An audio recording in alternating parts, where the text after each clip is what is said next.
everybody to the Between You and I podcast, the Bad Grammar podcast. This is our number 7 podcast, and it's taken us a while. And today it's just Ryan and I. And I shouldn't say, "Oh, it's just Ryan and I." No, it's just you and I. Yeah, it's not exciting at all. It's between you and I today. So, but I have tons to talk about, per usual. And so, welcome everybody. We're doing basically a catch up. Like, where you been? And the plan is to get on doing more of these. But it's been a little while. Last one we did was in February. And it is now August. So we've taken a big break, and a lot has happened in between that time. And I think it's a good share. So I don't know if you know, Ryan, but so last year was fairly hard for me and for a lot of others. There just seemed to be a lot of people passing away. For sure. And it's been a rough time.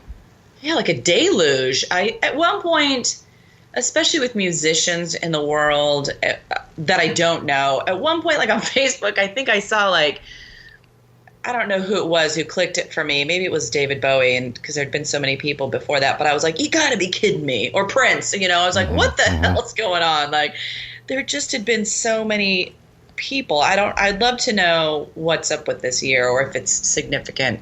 Yeah, it definitely seems like this year's been, for people who are well known, for sure, especially musicians and actors, it just seems like there's been a lot more of them, like back to back.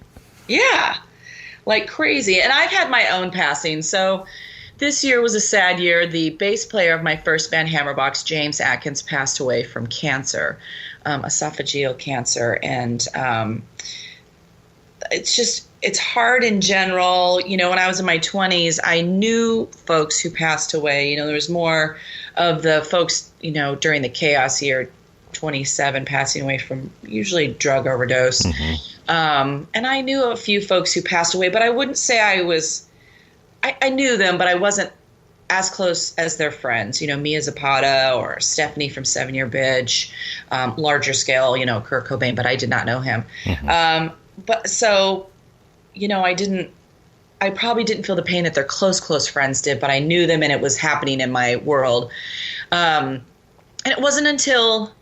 Well, it definitely wasn't until my mother passed. And my mom passed 3 years ago. And that's, I jokingly say I've been so lucky to not have someone really close to me die. And then the closest person I know dies. It's like going from 0 to 110 in grief. Right. It's just how do you even, it's one of those things you just don't, there's nothing you can really do. You just have to grieve and hurt and stuff. Well, and grief is different for everyone. As is said often, and it's very true.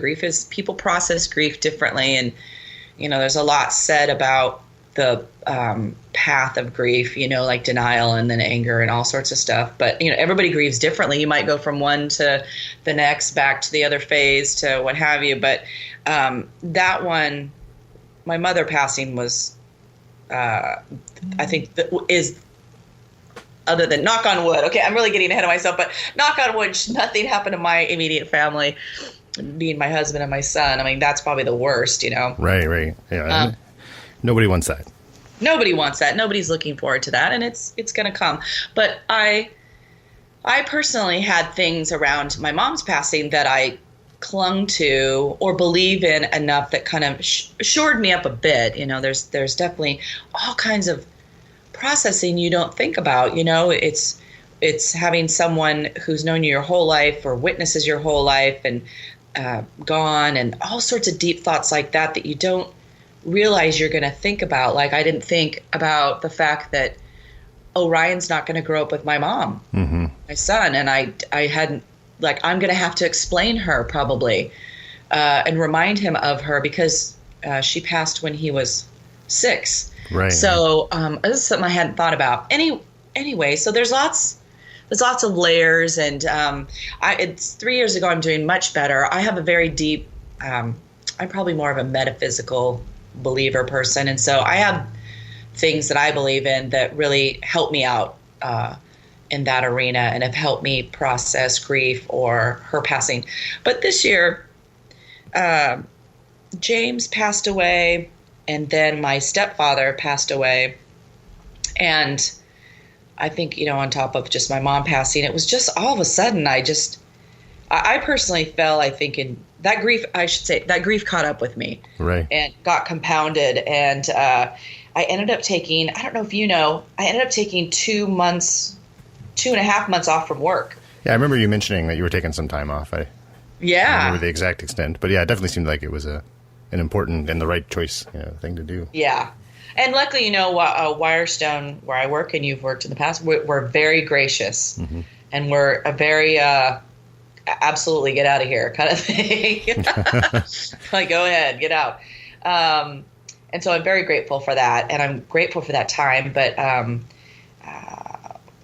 it's been, again, those passings are, I'm witnessing how other people are going through it, be it, with James, he had several folks who were his immediate constant caretakers, his ex-wife, Jennifer Crane, and Greta Harley, and then another ex of his. That was kind of our running joke, that all of his exes were the ones who were with him every day. And that speaks volumes for how wonderful he was and how much they loved him and do, still love him. But they were there with him every day. So, cancer's a terrible, terrible thing. And they were there with him every day. So you're just watching how devastating that was for them, dealing with the cancer care process, hospitals, just the stress and madness and pain of it all. So, but I also watched my community that I had been with, my 20s, we're all 25 years older.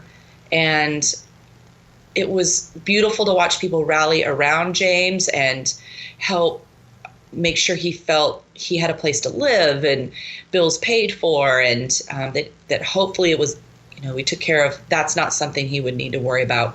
Right. It's so great when the community does come together. Sometimes you wish that we could all just do that when we were all healthy. Like, everybody just came together and helped each other out.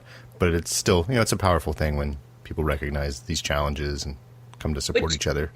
You make a really good point, though. You make a really good point. I say that, like, why wait until someone's ill?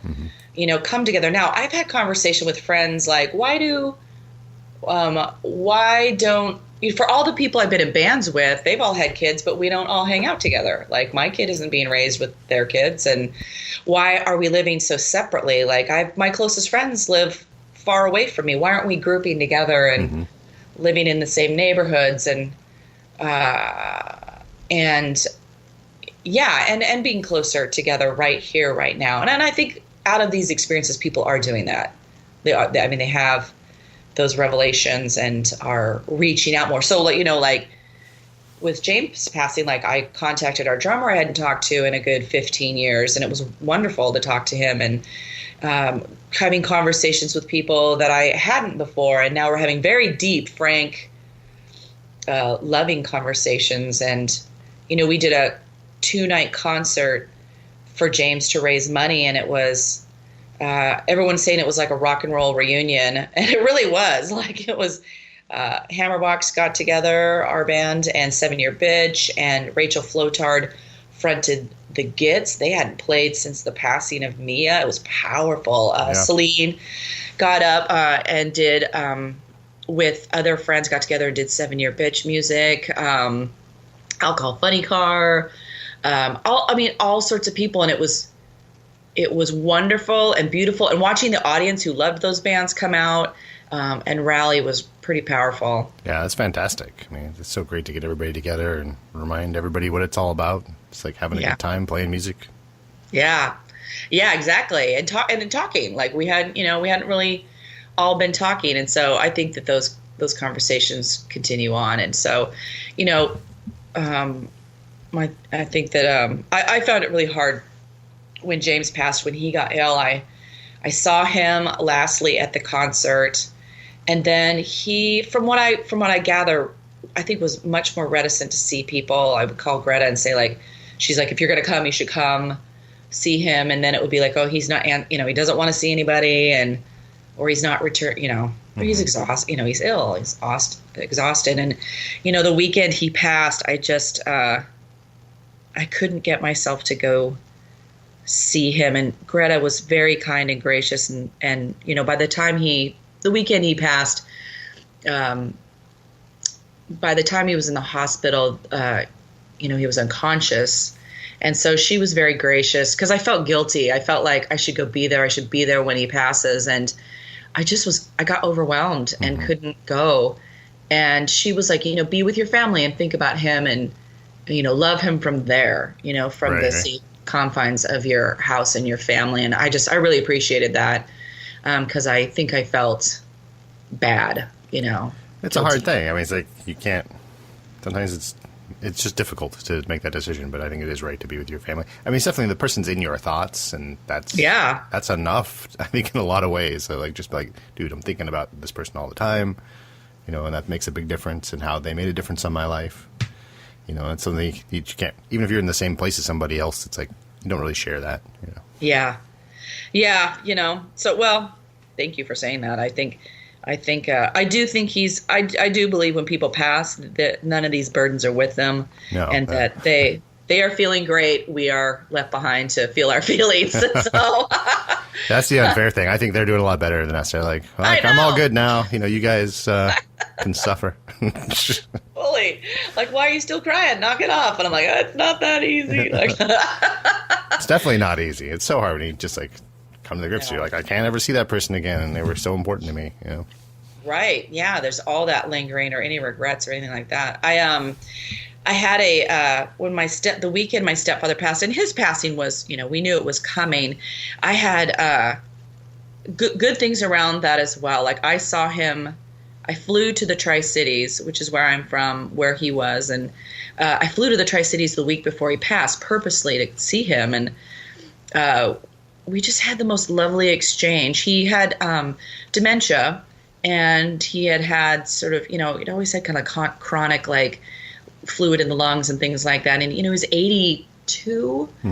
And so when I went to the rehab center where he was, and he knew his neighbors owned the rehab center. So it was really a lovely place. They were super jovial. They loved him there. I'm grateful that. That's good.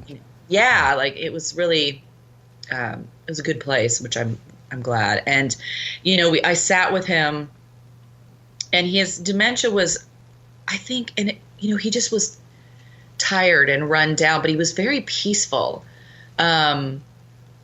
which is for my stepfather is not unusual. He used to be fairly, crotchety and, just God damn it, everything, I don't know what that's like. So yeah, right. You don't know anybody like that, So it was really, and I could tell he couldn't really hold, he couldn't hold a conversation in terms of remembering, but he was very peaceful, and, I could see him trying, and, then he would sort of fall asleep a little bit and then wake up. And after a while I thought to myself, I don't want this to be taxing for him to wake up and be like, oh, you're still here, well, who are you again? And I was like, I don't want to do that. So I finally said to him, I said, Grover, is there anything I can do for you? And he looks at me and he goes, oh, just 3 kisses and a hug. I just thought that was so sweet. And so I walked over and I gave him hugs and I gave him a kiss and I said, I love you. And he goes, oh, honey, I love you too. And I just thought that was so, and then I had to run. I had to get out of there. I was just bursting. So my friends picked me up, and, it was just emotional, but I'm so grateful that we had such a sweet exchange. Right. And then, and the next weekend, I had started seeing kind of like a coach, not like a life coach. She was sort of, kind of. And, I had gone to her actually to talk about music and my emotions around performing, or my anxiety, and she really, she put me through the paces that day, because she made me break it down. Like, what is your fear? This is probably a whole nother podcast, just my anxiety or, my emotions around doing music. But she made me break it down, and that really helped a lot. And she also kind of gave me some mantras, like, you can too do this, And so the next weekend I had said I'd do a show at the Triple Door with Danny from Goodness, and on a Sunday, and on that day Grover passed, but I have to say I felt completely serene and empowered. And Danny had even said, hey, if you don't want to play, I totally understand. it was the first time in a long time I ever felt 100% grounded and purposeful. It's like, no, I'm absolutely singing. Like I for more reasons than you can imagine. And even folks who were there that night were like, commented, they were like, you looked more grounded, poignant, and purpose than I'd ever seen you. Like, I mean, I think I hit the stage with a comfort I hadn't felt in a long time, but also like a confident, I do this for a reason. Right. And for lots of healing reasons. Well, I think that's true of a lot of artists, not just musicians, but everything. It's like, it's a way to express the things that you have a hard time dealing with, you know, maybe in the regular world and regular language. You're like, I can use this as an outlet. Yeah. Well, and I don't think I had purposely done that. Like, and now that's much more a part, you know, that's much more part of what I work with is like, you know, and what I desire is like, you need to have a reason why I'm doing this, not just to think I'm cool or something, you know, like, right. I really needed that to feel like a sense of purpose. And so that I found that really amazing, and I could continue to kind of work on that. But back to taking, so, you know, after that, I think, you know how work is. I don't know, for folks who don't know, are you okay if I say you work there? Right? There's no reason not to. No. We both worked at a place called Wirestone, and it's like many agencies, a digital agency, and, you know, I project manage, and so that's a whole nother beast into itself. And, you know, it's a lot of wrangling, taking care of, and whatever. My brain just couldn't do it at that time. You know what I mean? Like, I think I would forget things, and it's kind of a part of the grief. Sometimes, you know, you're just muddled, you know? And so I took 2 months off, but during that time, this is one of the things I kind of wanted to touch base on is I'd seen my doctor, and, you know, it starts with when you do short-term disability, for anybody who doesn't know, at your work, you go see your doctor makes a recommendation because they have to sign off on it. Right. That makes sense. Yeah. And she had said, like, yeah, you need time to fill your cup. Like, your cup is empty. You need time to rejuvenate and heal. And so, but she had also recommended antidepressants because she's like, you know, your brain might just be a little, in her talking, it was like, well, your brain's overwhelmed. It's stuck, you know, like in a pattern. Maybe suggesting antidepressants helps break that pattern, which I think is true for a lot of people. I definitely think so. I mean, I think people are under a lot more stress than it seems like they used to be mentally. Like, I mean, we used to have like more physical stress, it seems like, in our lives. But now it's just like so much more all the time. Yeah. And I mean, I could understand sort of, you know, there's a whole, you know, I don't know deep science around depression, but just like, you know, your neurotransmitters and, you know, and your brain gets set in a certain pattern, or there's so much more that I don't know. So I don't want to disrespectfully say I know anything. We need to get an expert on the show one of these times. We should. Yeah. Yes. Actually, it'd be fascinating. Well, I ended up taking a couple antidepressants, but my experience wasn't good. So like I took Lexapro, and for me, I mean, it just, if I wasn't depressed before, I certainly was depressed when I started taking it. Yeah, that's scary. Yeah, it was scary. And that's, Ryan, that's such a good thing that you say, because I really was like, oh my, I mean, you feel your brain like these are chemicals that are rearranging my brain. You know what I mean? Like, this is chemically messing with my head. And it made me, my reaction to it was like, I got dark and I got exhausted. And I definitely was just like, I couldn't, if I'd walk down the street, there was no uplifting thought. It was very dark, and I literally would go out to the backyard and just sit, you know, like that's about all I could do. And so I thought, well, this doesn't seem right. Yeah, like this is what you wanted to do. You're trying to refill, not wallow in the depression. Yeah, I was like, well, and it's scary to go, wow, look at me.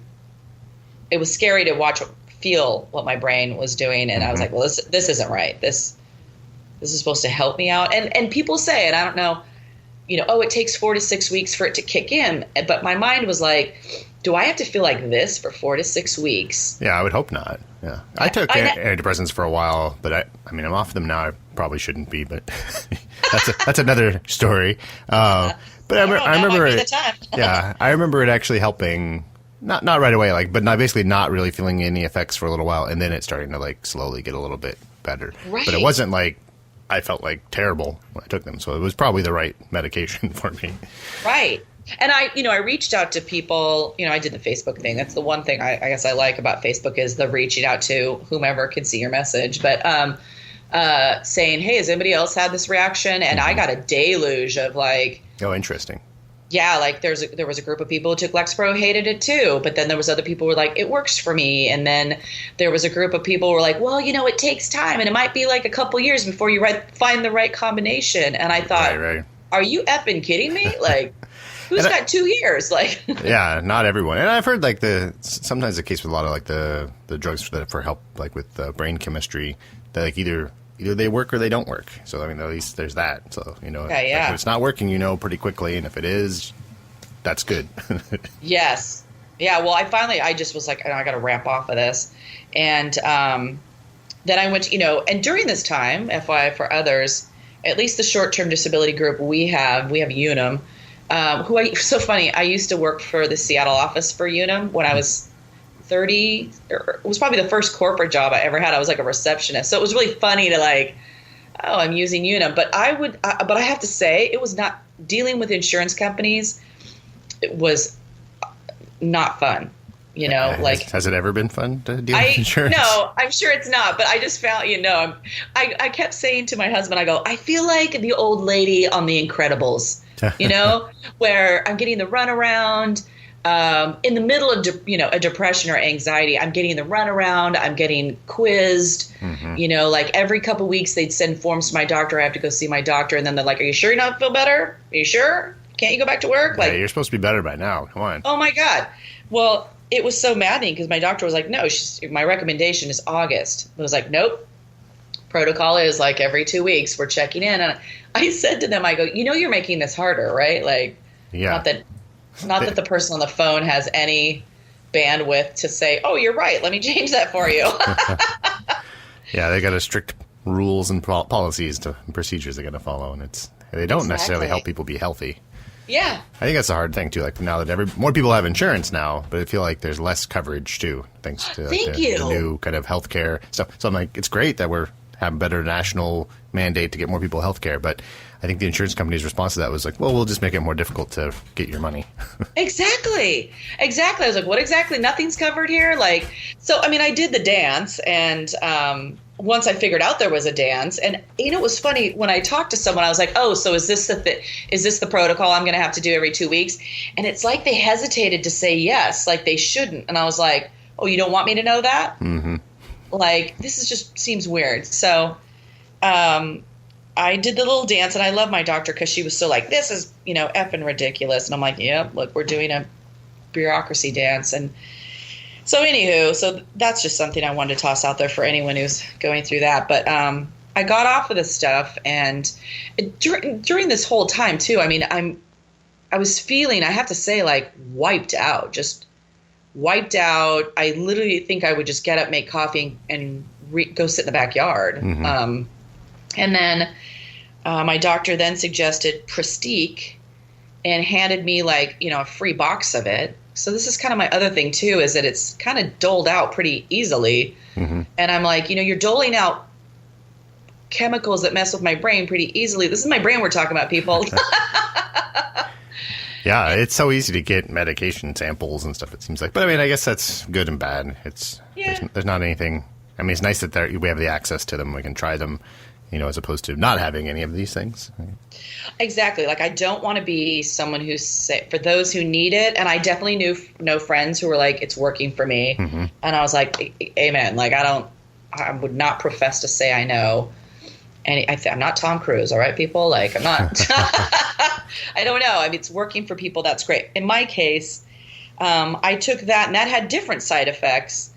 But in the end, my bottom line was like, I know what it feels like to feel good. Mm-hmm. I remember, like I know what it feels like to get jazzed about something, and I am never having any of those feelings, anything close to that on these drugs. And so I just decided to get off that as well. And just personally for me, I don't know, I think I just needed that time away, and here's another story. All right, within that time, you'll laugh at this and hope people don't think I'm like chaos attractor, but during this time, and maybe this was the part of what was supposed to happen is, I needed that time just to sit down, and maybe being all messed up in my head helped me sit down. Right. And in the middle of this, I'm volunteering for my son's class, and we go on a field trip to Wright Park in Tacoma, which has had a history of lots of drug users, and they're cleaning it up, though. Oh, that's good. Otherwise, it's a weird field trip destination. Let's go to the rundown park with drug users. I know, right? Well, the story is, so I'm with my son's class. We're walking up to the plant conservatory, and I step on a hypodermic needle. Oh, no. Yeah, awful. Like, that is I literally terrible. Yeah. swore like a sailor. I was just like, motherfucking, like. Oh, my God. And yeah. I had one of the kids pull out this needle, and I was just like, oh, God, gross. Like, and so, but I knew right away, I was like, okay, I got to go to the hospital, which was right next to the park, which is good. But I also thought to myself, thank God it was me and not one of the 8-year-olds. Yeah. Little kiddos. I was like, holy hell. Like, if there's a silver lining, I guess that's it. yeah, I'm taking it where I can get it. Uh-huh. So in the middle of this, I think I was taking Lexapro or coming off of it. Then I had to go take a protocol of drugs and this is what they have you do, is you go take a protocol of drugs for HIV or HEP. Mm-hmm. So, when you take these, maybe, I guess the thought is early enough, it's just a protective layer to not get that. So now I'm like realizing, oh my God, now I got to take this horse pill for this stuff and antidepressants. And so I just think chemically for a while I was too much stuff in the brain. And yeah, I can imagine. It can't be can't be good for your overall, just like how you're going to feel if you're taking a massive amount of drugs. Yeah, exactly. And it kind of makes you nauseous and all sorts. So I was really, I was just sitting down for a good month or so. And then, finally, I think at 2.5 months, through all of this, I was like, I just kind of was like, I think I'm done. I think I'm over doing these drugs. And I think it's time that I, for now, go back to work. And I feel way better. So I'll just cap that off. I feel that's good. Yeah. Way better. I got off everything and all of a sudden was like, oh, there it is. There's that good feeling. Like, oh, yeah, yay. So feeling much, much better, everyone. Much more empowered. Yeah, that's good. And that's without any supplement medication or anything? Yeah, no drugs. I don't take any antidepressants. I don't. They gave me which is pretty regular when you're ramping up on a new drug. They'll give you Xanax or things like that. But and I can never pronounce the version I have. Alprazolam, or it's not a. Anyways, there's a couple versions of it. So, but that stuff makes me feel really tired, and I don't want that either. And I'm not really having panic attacks. So, right. I have had that in the past, but I'm not now. So that's pretty great. So, but that time off was good, and it was definitely, I had a lot of time to think, and it's got me more prepared for like what I want to do in the future. But I feel like I'm talking a lot about myself at this point. Ryan, what the hell's going on with you? Well, you're the star of the show. I mean, everybody wants to know what you've been up to. Oh, I don't know about everybody. I mean, I don't know. I've been recently having some like nice health adventures as well. I know. So, I mean, I don't know how interesting this is to everybody's listening. It's like, we talk about your health, I can talk about my health. We're getting old. We talk about our bad health now. This is what people do. Well, you know what? There's people our age. I was going to say, people to not feel alone or just to know somebody else maybe has experienced. I think that is good. I think that's worthwhile. What happened to you? Well, I had a funny experience. I've had like some chronic back problems. I had like a herniated disc, lower disc, like 20 years ago when I was young. Yeah. I injured it like building some IKEA furniture, ironically, and it was a heavy loft bed thing, and so it's just always been a problem. So, but it got really, really bad. I went to ER because I couldn't move, and they were like, this wasn't really they were like, here's a bunch of drugs, you'll feel better. That worked, but they were like, oh, by the way, your blood pressure's really, really high. Like, shouldn't be this high. And I'm like, I've never really had high blood pressure before. I used to have like low blood pressure. I used to like faint and stuff like that from sitting down and standing up. Oh, wow. So it's like kind of a new experience for me. And it turned out that it wasn't just being at the hospital was making it high. I was testing it every day, and it's stayed really, really high. So started seeing my regular doctor and put me on some medication. This seems to be helping.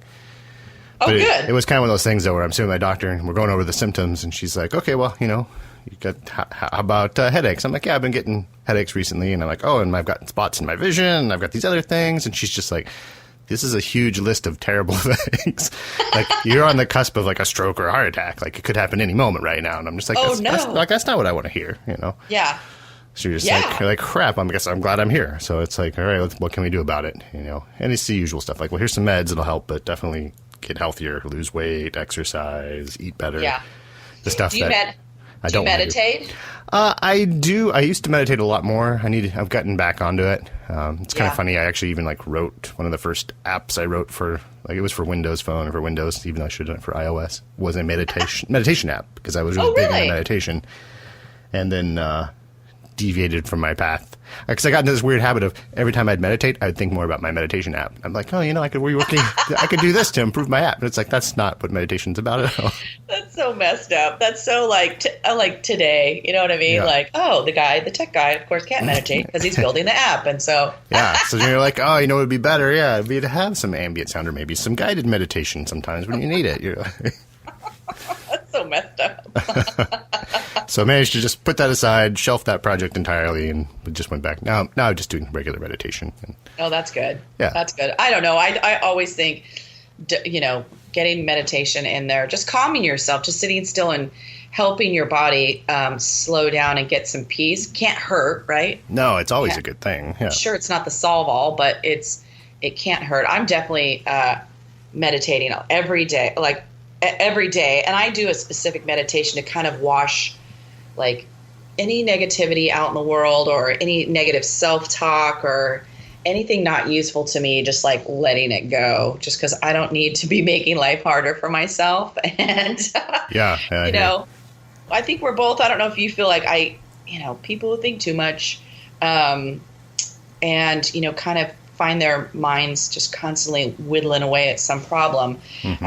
I think meditation is just highly useful to. I think so too. And I've actually, that's how I became like a big fan of like Pima Children, because there were some times where you're just like, sure, I could just sit here quietly for 5-10 minutes, but sometimes you really do need the help. You need somebody to like lead you through it. And I always found, like, when I started listening to her, I can't remember how I found it. I feel like it was just like on Audible or something random, like a podcast. Yeah. I heard her giving a guided meditation, and I was like, I like. She's very calm. She says sensible things. Yes. She definitely is describing my crazy busy mind right now. And I'm like, it certainly helped a lot. She's amazing. It's funny you bring her up. And for anyone who doesn't know, Pema Chodron is a monk, right? She's a Tibetan Buddhist monk. Right, exactly. And she's just an older white lady too. I love that. I just love, that's unusual. I didn't tell you, the weekend my mom passed, my friend Barbara Mitchell, we were in Barnes & Noble, and she's like, oh, have you ever read Pema Chodron? And I was like, no. And so I bought 3 books. And I'm telling you, those books alone got me through the initial terribleness of grief over and over again. We'll put a link to her stuff. Yeah, I think her When Things Fall Apart is an excellent book for everyone. Yeah, it really is good. Yeah, it was amazing. I clung to those books. So that's interesting. Yeah, and she is really sensible. I love that you say she's sensible. It's like she just simply gets the point across, and that's really helpful. Yeah, she seems realistic. I mean, it's kind of funny because I grew up in Catholic school, but a lot of exposure to like various religions and things, and it never really related to me. It's nice when you hear somebody like, oh, you're just being realistic. You're like, your life's stressful, your life's busy, just take a break. You're like, yeah, right. Thank you. Oh, yeah. That's what I need to do. You're crazy like that. What? Yeah, so it's not necessarily even a spiritual thing. If people don't like that sort of thing, it's really just like, practical sensibility. Well, and I think it's a good first step towards calming your mind enough to let probably your personal answers come in, or maybe some truth that you probably was lingering there, but like hadn't come through because you're just worried with all the like daily stuff and shoulda, coulda, wouldas and all sorts of baggage. And I really like that about her too, is it's sort of a kind of beginning pathway to sort of find your inner truth which could be helpful. I think out of this, have gotten clear about like my next steps or what's important to me. And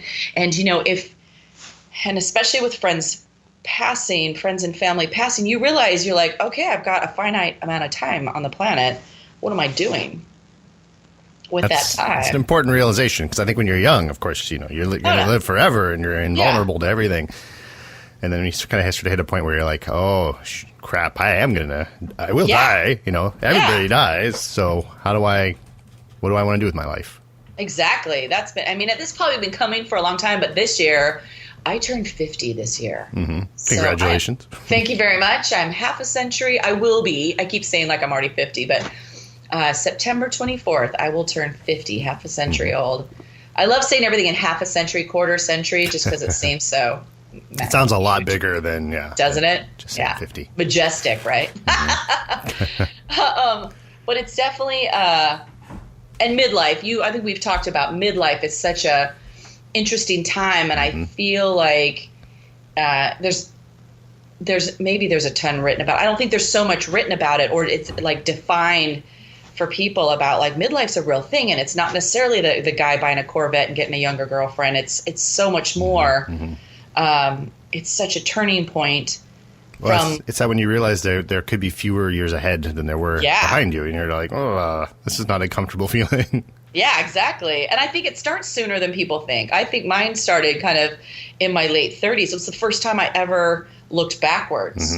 Yeah, I think I started in my 30s, maybe even at 30, and then every 5 years after that, where you're like, crap. Right. Oh my God. Yeah.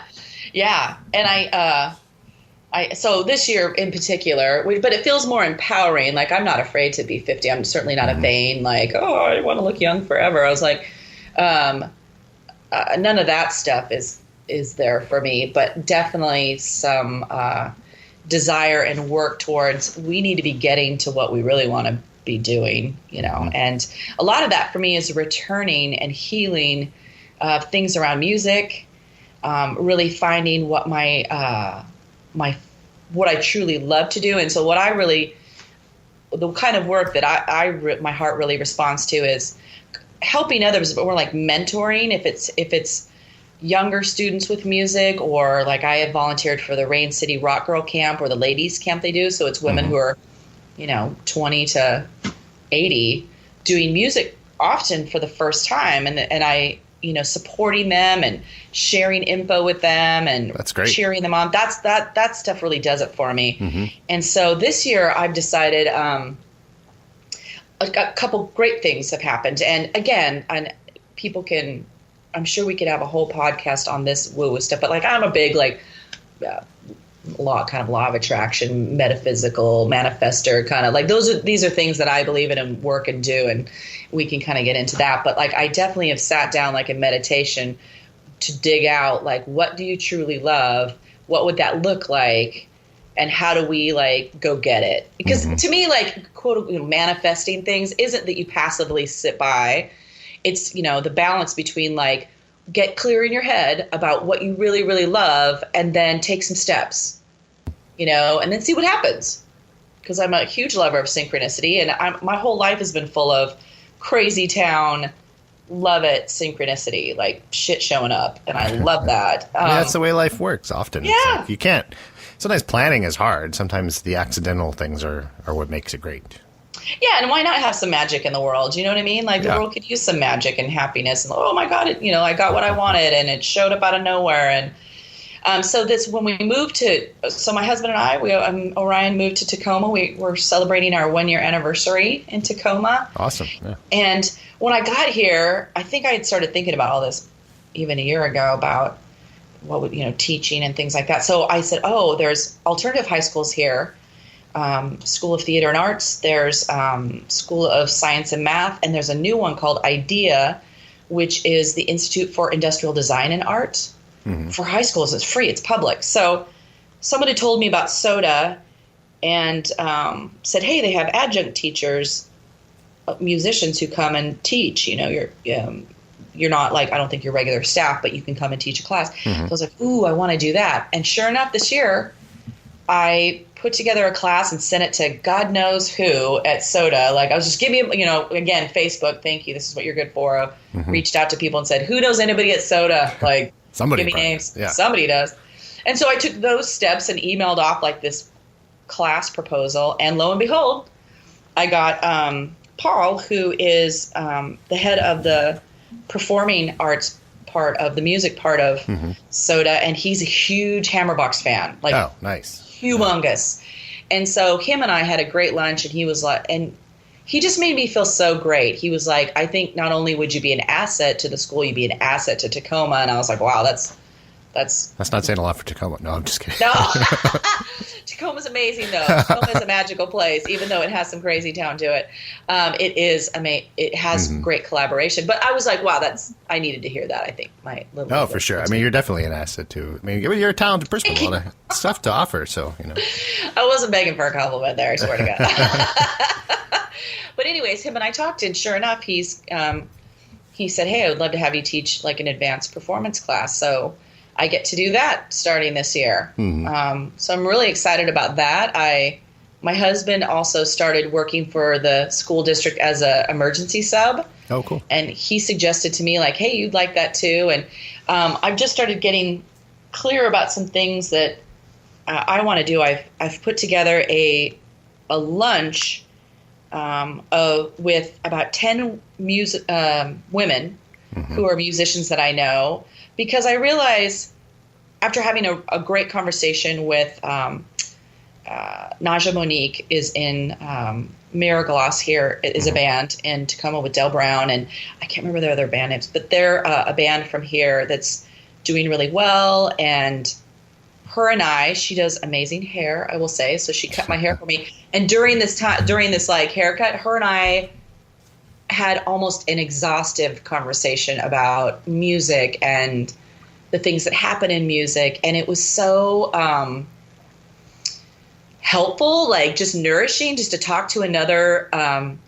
female musician who is going through the same things or needed to talk to somebody, because it's hard to talk to, people about what it's like or what you go through when you're in a new band and you're starting to get bigger and all the things that happen or the work that goes into it. And so I just thought we need to have a lunch with any, like 10 musicians who for a peer talk.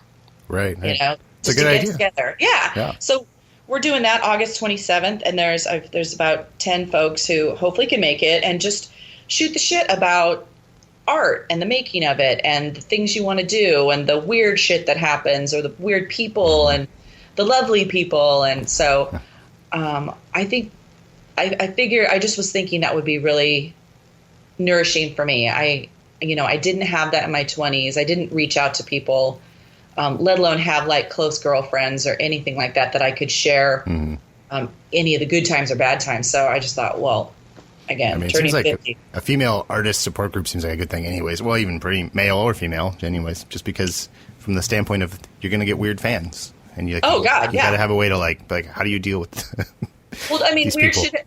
People do weird things, right? Like, again, even if you're on a modicum, small, nobody in the universe knows who you are. But if in the Northwest or in Tacoma, someone knows you, people say the strangest things if they are a fan of yours. They think they can, right? Or they don't think at all. And they like, why would you say that to me? Or why are you saying that to me? And just people, friends also react to you. You see changes in behavior, sometimes disappointing. People get jealous. Right. They get resentful. It's just, things that this situation brings out can be good and bad. So I just thought, hey, at 50, let's get some of that for yourself. Let's get some support. And it's not a lunch where we're just going to sit around and like, hen talk about like, no, you're great, and whatever. It's like that could be its own thing. It could be. I do have friends for that, but I think it would be nice if we actually used it as a way to propel ourselves to excellence too. Like, what do you want to do? Hell yeah, go do that. Like, and so that you have a group that is, I always say, is helping you strive to go to college and not stay in the high school parking lot. Like, do you want to go to college or do you want to stay here in high school? You want to go to college? Like, then don't Don't Right. worry about what the negative thing that your supposed friend is saying to you or the jealousy that they're feeling. You go do what you want to do. Like, get going. Like, none of this lingering around. Yeah, it's a good analogy because, like, who wants to stay in a high school parking lot? There are those people. Oh, I'm sure. Yeah, there are. So he's like, I'm comfortable here and I don't want to go any further. Yeah, I'm comfortable here, and I want to make you highly uncomfortable because you're not threatening my comfort zone. Crap like that. That happens. I played this show with Star Anna, who is wonderful, and I've invited her. I played this show, just simple, opening up acoustically. And so, for example, strange things, sweet, strange things people do. I'm up on stage. It's just me and an acoustic guitar, and this guy from the audience keeps yelling out goodness songs that obviously I cannot play. Like, he'd yell out Wicked Eye, and I'm like, are you kidding? Or Super Wise, and I'm like, what do you think's going to happen here, buddy? Technically difficult. Yeah, hold on. So it puts me in this awkward place where, I'm standing on stage and somebody's yelling at me. Not yelling, but he's just like shouting out requests. And I was like, so you think I'm going to bust out Super Wise on guitar? Like that? No. Well, not only that, you're like, I have this whole planned out here. I had a show here just to do what you want. I mean, this isn't a jukebox. Thank you. But people think that, I talked to him afterwards and like they mean well because they're just excited and all that. But they do. They place, but you placed me in this really awkward spot. I had music I wanted to share. Like, I'm not just up here for you to yell at, like it's rude, even if you meant well. And so stuff like that. There's stuff like that people maybe don't realize. Right. I mean, it's not their fault they had bad parents. No, it just boils down to that at all times. So anywho, there's that going on. And then I'm having a friend build a website, just simple. It's actually, Libby's going to help me, which will be nice. Just something simple. And I'm going to start offering some classes. Like I taught a class at the EMP. It was a certificate program between the UW and EMP. Okay. And it's really for any adult who wants music mentorship. And you could play an instrument, you could not, but if I get about 10, 15 people, these classes will be about 4 to 8 weeks long, and it's really about songwriting. It's about performing. We'll have people group together and partner, and it's about all sorts of things within that. So I want to build this website to start putting those classes up, and then I'm also going to offer like coaching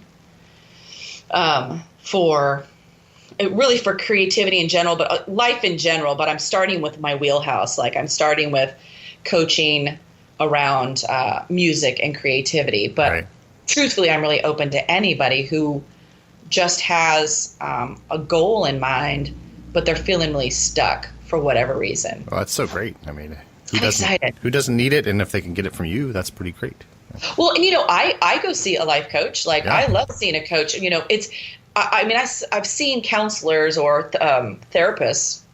Those are good for support. But after a while, it's different when you meet with someone who's a coach who can either meet you where you are, but help you problem solve. Right. Yeah. Because I kind of feel like with therapy, you're paying them to like listen. Yeah, to listen and be on your side. Whereas a coach might not always be on your side. They're like, no, you're not doing a good job. You need to work harder.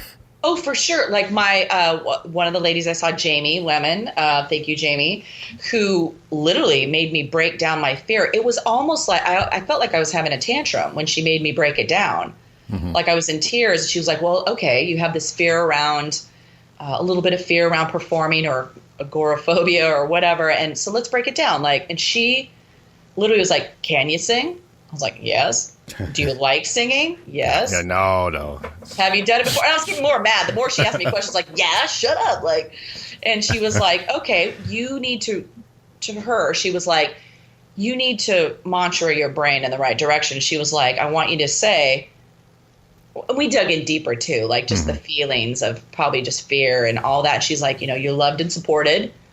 And then she had a mantra for me, which I use today. She's like, you can too do this.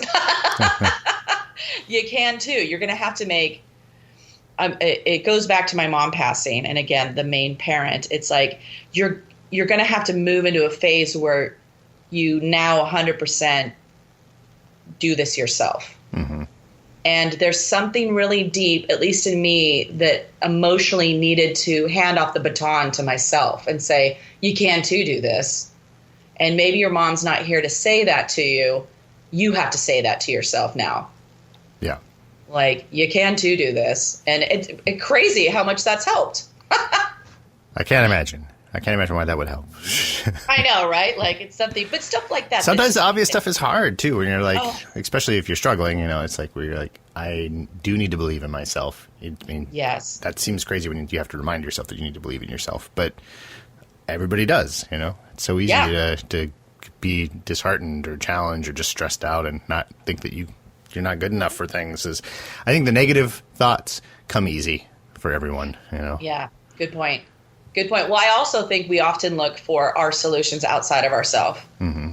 right? Like, I'll ask somebody else for advice, or what do you think, or what do you think, or it's a good point. The other things, you can bury those emotions too with other things as well. And so, yeah, I know what you mean. It felt very tenuous to me, like hesitant to be like, no, the only person who can do this for you is you. Right. And sometimes talking to other people, that's all it does is it reminds you. You're like, oh yeah, I know what I need to do. I'm telling you, but it's coming from me. So thanks. Yeah, exactly. It's like, no, you're going to have to walk this walk on your own, mm-hmm. Which sounds like so many fantasy novels and, sagas and quests, but maybe that's where they, that's why we relate to those stories. But mm-hmm. So I'm really excited about that. Like, just to have these like mentorship classes and start doing some coaching, and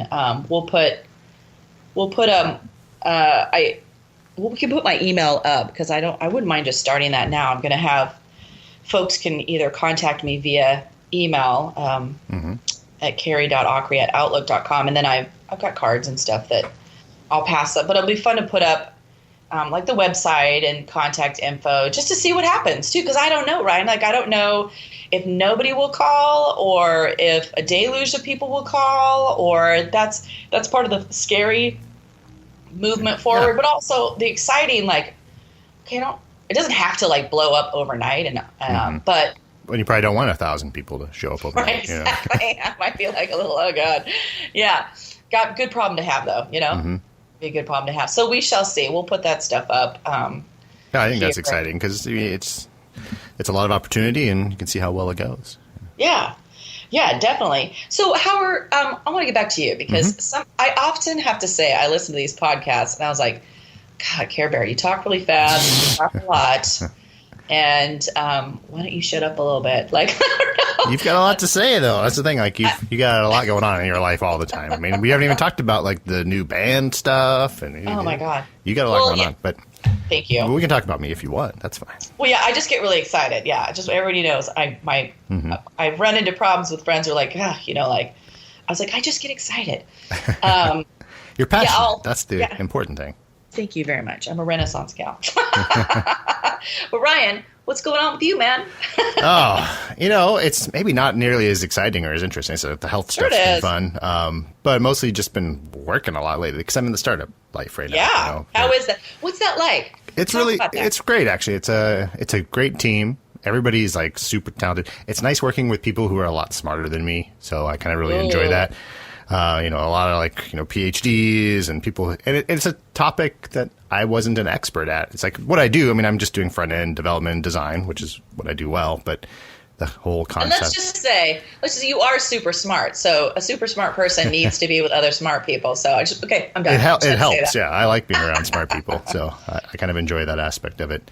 And I'm learning like every day so much stuff. And the interesting thing is web design development has taken some major leaps in the last just few years with like how people do things. So I kind of feel like, I hit that another feeling of like a midlife crisis. I'm like, oh my God, I'm like old and I'm behind and I don't understand how any of this works anymore. And I'm like, this isn't how we used to do stuff. And then, I saw a post from Jeffrey Zeldman at like exactly the same time saying exactly the same thing. And I was just like, oh, thank you for feeling the same way as I am right now, because it does feel overwhelming, how much is, because technology just always changes so fast. Yeah. So trying to keep up with it. But I feel like I've kind of ramped up, kind of caught up on things, and and able to contribute value again. Yeah. With a mostly younger team of people. So it's weird being, I'm not the oldest guy, but it's nice being like the older guy in the team of a lot of young people. Well, like I always like to say, you're not dead yet. No, exactly. Yeah. You got plenty to do. The gray beard makes me look a lot older than everybody else, but what are you going to do? Yeah. You got to use that to your advantage, right? Like you're the house of wisdom. You're like, that could be a good thing. Mm-hmm. That's supposed to be like, I have no idea. Well, I was amazed when I was getting to know you. We had the conversation about how long you've been in the tech industry, and you've been at the start of things so many times, which is so cool. And you are now just a whole nother level. There's not many people, I don't know many people like you, who've really, in the Northwest, who've really been there from the start in a lot of these companies or technology. So it can only be interesting for others to talk to you. I got to keep trying because I keep picking the wrong companies.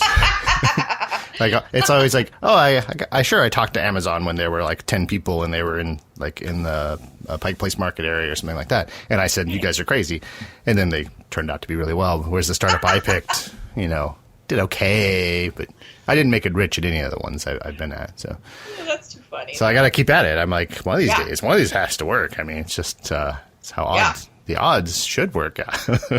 Now, when you were at Amazon, did you just get scared? Or I was never an employee. I interviewed with them, though, when they were, like, really brand new. Like, they were still just, a book seller, and they were, like, you went in, and it was doors on sawhorses and things like that. Wow. And it really wasn't very many people there. The funny thing is that they were looking for a designer, but they were all open source in Linux, which, was it like more than 15 years ago now? It was like, I don't even want to think about how long ago it was now. There was like the tools in the open source community to do design work then were horrible. I think GIMP had just come out, which is like pretty good now. I mean, it's still not as good as Photoshop and everything. And I was like, I don't really want to work in those tools, I don't really want to, I don't want to work that way, you guys. And so good luck to you. You'll find the right person. And because I'm like, you're a bookseller. Yeah. It's not even the career path I want to get into is selling books, And so that's all right. I'm sure there's a lot of other people who have these kinds of stories, where there's just like these tech startups where you were like, I was right there at the beginning and I said no, I bet it's like seems to be pretty common these days. But it sounds like you had a very clear idea of like what you liked and didn't like, and there's nothing ever wrong with that. Like you knew, who knows what stress might have, happened to you then. It probably still would have been a good fit for me. Yeah, that's the thing. Yeah. But yeah, I've known a lot of people that did get in early and did really, really well, and hey, more power to them. They're great people, and they deserve that kind of stuff. And then it's not like I'm suffering or hurting or anything either. It's like I've done well. I just haven't been like, I own a Ferrari in a 7-car garage. It's like no. I got a 10-year-old car and it's great. Hey, you're happy. That's the elusive gift anyways. I think that a lot of those folks with the Ferraris are still maybe searching for, you know what I mean? Not that anything's wrong with money. There's nothing wrong with money and having whatever toys you want to have. But I think there's a lot of stories where I was just talking to a woman who was an architect. This is a side shooting off story. And she worked in New York, and she worked for a lot of millionaires. And she kind of reiterated probably what we hear a lot. She's like, she goes, I would say 98% of my clientele were unhappy. I mean, I have to believe that because that's the only way to get through. You gotta people who don't have the money have to be like, they're just unhappy. I know, we're telling ourselves, right? I mean, exactly. They're not really enjoying their vacations or their leisure life. Yeah, exactly. Yeah, well, it would be, but to feel farcical is even worse, right? Like to be in a situation where you're like, I should be happy because I have all these things, but I'm not, is almost worse, I think, than just feeling unhappy. But to be like, I have everything, and you're telling me it's not going to help. It's a joke. Yeah. And for me, the real value that I got out of all these startups and being in the tech and staying in Seattle all this time is I've got to know so many great people, and you can't put a price on that. You're just like, you and I. Yeah, exactly. So great. I got to meet you. The list is so long of these fabulously talented people. Well, and I work with one of your friends, Eric. He's he's incredibly nice. I think that's a really good point. I think the value of the things you do get out of an experience, even if you feel like, oh, you regret them. Or I was talking the other day about how I took a turn into corporate world when I was around 37. And on the one hand, I could say, oh, I really regret that because I walked away from my musical side and I abandoned myself, and and then I went corporate, and I did feel a lot of loneliness and disconnection within those hallways. But like you say, I also met people who are still my friends today, and I feel grateful that I succeeded in those walls, and those jobs took me places where I met other people who are still my friends, and so good things have come out of all of those experiences. I think I'm a big believer. It's like you can have anything you want. It's what you make of it, right? Like, right, for sure. I got anything I ever wanted. I mean, but so I don't really regret, And even if I was having hard times, those are lessons. So I get what you're saying. Yeah. I don't know. I don't regret any of the decisions. I think they were all good decisions, and you end up where you end up, because of the choices you make in life, and it's all a fun, exciting adventure. I mean, sometimes it is interesting talking to people, though, and you're like, oh, I remember like when the first web browser came out and I was, working on getting stuff, and they're like, what? That was like... Right. You're like, yeah, well, I mean, I got to experience that. I got to be part of this whole journey, We need to have what you've mentioned, we need to have a podcast all around tech. Mm-hmm. And you have... I mean, there's a lot of tech podcasts already, but we could certainly do an effort at it. I mean, maybe just selfishly for me, I would just love to hear the stories, at least the stories between you and the people That's all I want. I just want to. So I know you have some folks that you want to invite. Yeah. There's talk about whatever you want to talk about. Yeah, actually, what's funny is I've kind of been reconnecting with somebody that I used to work at a startup, one of the many, recently, and she's a talented musician, and she's actually trying to get into like grief counseling and stuff. Well, so I think she'd be a good fit for the show because she's like grief counseling musician. There you go. Well, and there's plenty of topics within the tech walls where, like for women working in tech, there's things probably within the, that arena of work that people aren't talking about, like work pace or lifestyle or work balance or lack thereof. Or right. I mean, I think it's ripe for, I'd love to talk about how tech is shaping the Northwest, changing Seattle. Yeah, for better or for worse in a lot of ways. Raising rents. Yeah, exactly. And what's the fallout from so much of that industry being here, and how it changes how people live or, don't get to live, or I would really love to, especially the Northwest, just talking about the changes it has brought. So we will look to do that. Yeah, I think we should. I think it'd be an interesting topic. Yeah, I do too. Well, on that note, we're at an hour. We did a good healthy hour. Let's plan to do that. Next podcast is Northwest and tech, and then you got the peeps around that. I'll prepare some notes. Yeah, we could even have a panel. Ooh, we could. I think panel of folks. So I think that'd be great. All right. Well, thanks everybody for listening to us, letting us catch up with all of you, and I hope you enjoy it. If you have any questions, you can reach out to us. We're going to put my email address up there is Carrie, CARRIE .AKRE @outlook.com. Don't be weird or creepy, everyone. Don't be weird or creepy. Not that you would. I know too many awesome people, but I'll just block your ass. Anyways, reach out to us if you have questions, or and we'll get more links and info. We'll have some Pema Chodron links and all sorts of good stuff. So thank you for listening. Spread the word. If you like this podcast, spread it around, and we will talk to you soon. Excellent. Well, thank you. All right. Bye, Ryan. All right. Bye-bye, Carrie.